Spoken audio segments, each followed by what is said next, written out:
Hey, what's going on guys? Nick here and welcome back to the channel. So in this video I'm going to be giving my spoiler-free review and thoughts overall on the film Morbius as it opens up this week in theaters worldwide. So Morbius is the latest film in Sony's own universe of Marvel characters. Now this movie also has some connective tissue to the recently released Spider-Man No Way Home and what happened at the end of Venom Let There Be Carnage. So if you guys don't know what happened at those movies, you probably want to get caught up on what's going on within the whole Spider-Man corner of the Marvel Universe. But essentially Morbius picks up and introduces us to the Marvel anti-hero Dr. Michael Morbius, a brilliant doctor with a rare and fatal blood disease determined to find the cure. Morbius's genius finds a way to not only cure his illness but give him unimaginable strength and powers, but at a terrible cost. He now has an uncontrollable thirst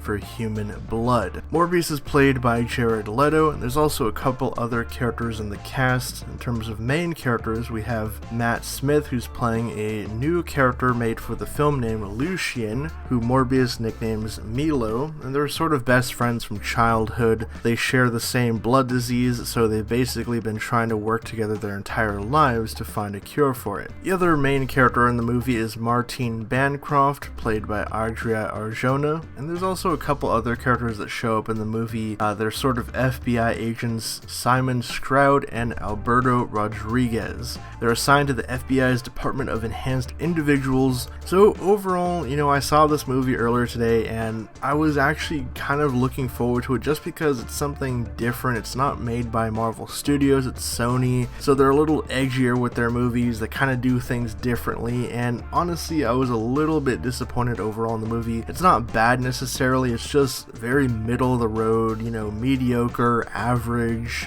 nothing special about it. You can tell a lot of stuff was cut out of the movie if you watch the various trailers that were promoted the movie over the last couple of years, because funny enough this movie was supposed to come out back in the summer of 2020 if I remember correctly, but due to COVID all of that shut down, so obviously there was a lot of pushbacks and delays for this movie, so it's finally taken 2 years to get back into theaters. But you can really tell that over those 2 years I guess they reshuffled and recut different scenes out of the movie, so a lot of stuff that they were marketing this movie with is not actually in the final film, which is a little bit disappointing.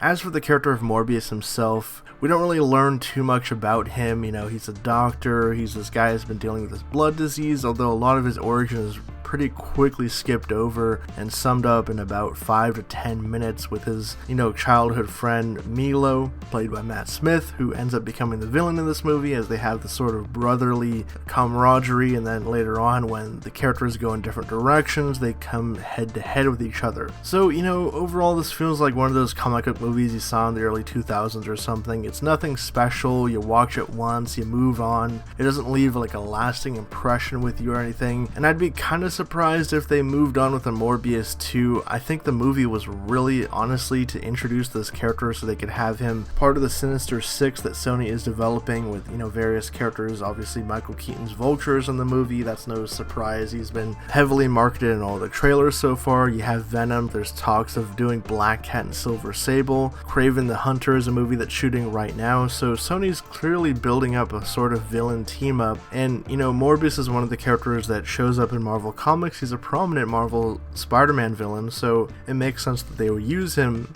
It's just kind of a shame that his solo movie isn't really all that interesting, because I think there's some interesting stuff he could have done with the character, but ultimately this movie just feels like filler. It's about an hour and 44 minutes, so a lot of stuff is pretty rushed. It's not great, it's not terrible, it's just sort of middle of the road, I guess you could say. And honestly I have a tough time recommending this movie to go see in theaters because it's ultimately a movie you don't have to experience in the theater. Overall my thoughts on the movie, it's just kind of middle of the road. It's been there, done that. More compelling comic book movies being made these days, especially coming after the Batman, which was something that was very transformative. Felt like an original movie from a real filmmaker in a big swing, where this feels like a retread of comic book movies of past days where the genre has kind of moved on from. So if you have seen Morbius, let me know your spoiler-free thoughts down below. If you guys are new to the channel and you like this video, be sure to hit that subscribe button and the bell so you can be notified whenever I drop new content. If you want to hit me up on social media, you can find me in the links down below. And with all that being said, I'll catch you guys next time.